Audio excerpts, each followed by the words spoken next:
tanghali po. Oras na para sa maiinit na balita. Ang kwento ng ilan nating kababayan matapos ang magnitude 7.2 na lindol sa Taiwan. 8 government vehicles na hindi otorisadong dumaan sa EDSA busway natikitan.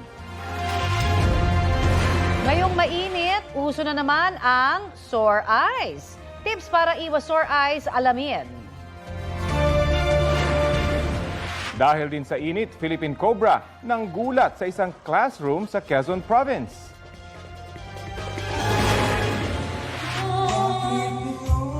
Ang kilig vibes na hatid ni na Alden Richards at Catherine Bernardo, usap-usapan online.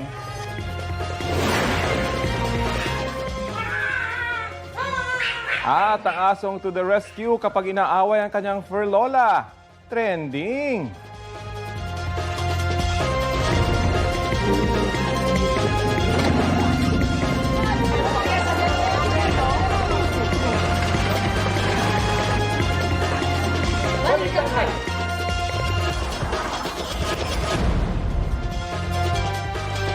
Maaga pong nanita ng mga sasakyang hindi dapat dumaan sa EDSA busway ang Special Action and Intelligence Committee on Transportation. Kabilang sa mga nasitang ilang sasakyan ng gobyerno, ang mainit na balita hatid ni James Agustin.